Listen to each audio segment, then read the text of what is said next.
پاکستانی معیشت کو درپیش اس سنگین چیلنج پہ بات کرنے کے لیے ہمیں جوائن کریں جناب اسد عمر، سابق وزیر خزانہ اور پاکستان کے نامور سابق کارپوریٹ لیڈر۔ بہت بہت شکریہ اسد عمر صاحب۔ فرمائیے گا کہ آپ کے نزدیک سب سے بڑی وجہ کیا ہے، کیوں ہمارے ہاں پاکستان میں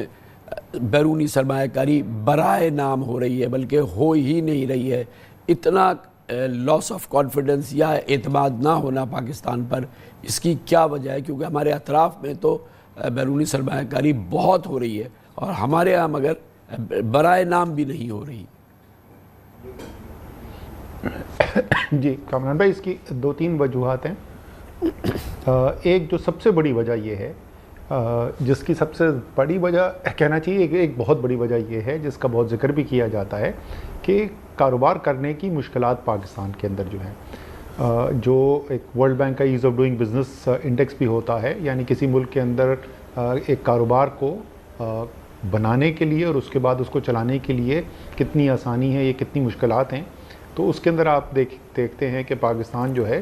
ان ممالک کی فہرست میں آتا ہے جہاں کاروبار کرنا مشکل ہے۔ اور اس کا نتیجہ یہ ہے کہ صرف بیرونی سرمایہ کاری نہیں ہے، ہم بیرونی جو اس کی وجوہات ہیں اس پہ آتے ہیں، لیکن ابھی جو پچھلا یہ سال جو چل رہا ہے، جاری سال، اس کا جو تخمینہ لگایا گیا ہے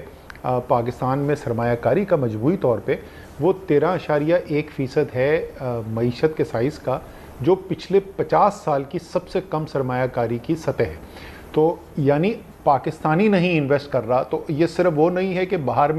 پاکستان کا امیج اچھا نہیں ہے یا پاکستان باہر اپنے آپ کو مارکیٹ اچھا نہیں کر رہا، جو پاکستان میں بیٹھے ہوئے ہیں، جو پاکستانی ہیں، جو سب سمجھتے ہیں، انہوں نے بھی اپنا ہاتھ کھینچا ہوا ہے۔ اور اس کی بھی ایک سے زیادہ وجوہات ہیں۔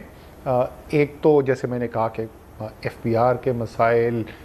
بجلی کے مسائل، بجلی جو مہنگی ہوتی چلی گئی ہے وہ ایک بہت بڑی وجہ بنتی جا رہی ہے، خاص طور پہ مینوفیکچرنگ کے لیے، کہ آپ مقابلہ کیسے کریں گے جب بجلی کی قیمتیں اتنی تیزی سے بڑھتی چلی جائیں گی۔ پورا اس کے اوپر میں نے ایک آرٹیکل بھی لکھا ہے،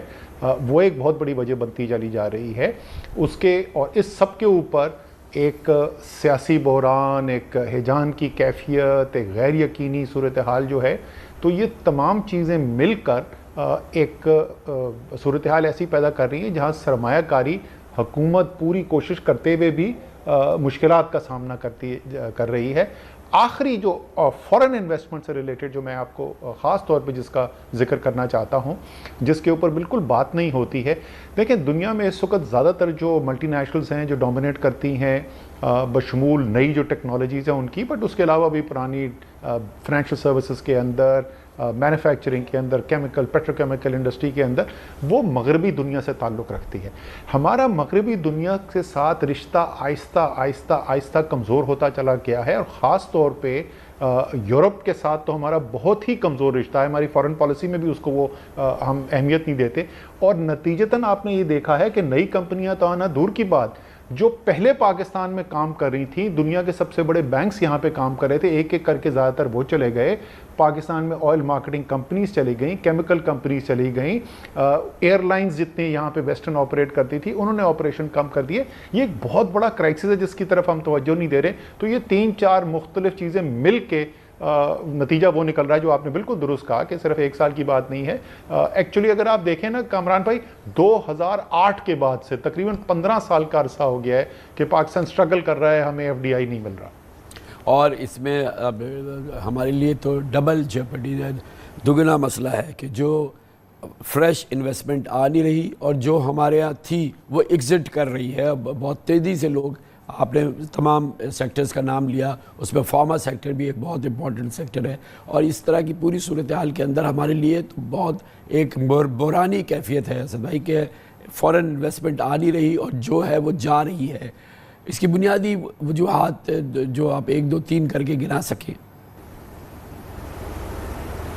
جی کچھ تو آلریڈی جس کا میں ذکر کر چکا ہوں۔ دوسرا جو ایک اور چیز جس کی وجہ سے پاکستان میں اب سرمایہ کاری آنے میں پرابلم ہو رہی ہے کہ بحیثیت مجموعی پاکستان کی معیشت وہ چیزیں پیدا نہیں کر رہی ہیں جس کی عالمی منڈی میں ضرورت ہوتی ہے۔ تو پاکستان میں جو انویسٹمنٹ کے لیے دیکھتا ہے تو وہ صرف پاکستان کی مارکیٹ کو دیکھتا ہے۔ پاکستان کی مارکیٹ ٹوٹل کوئی 300-350 بلین ڈالر کی مارکیٹ ہے۔ عالمی منڈی جو ہے وہ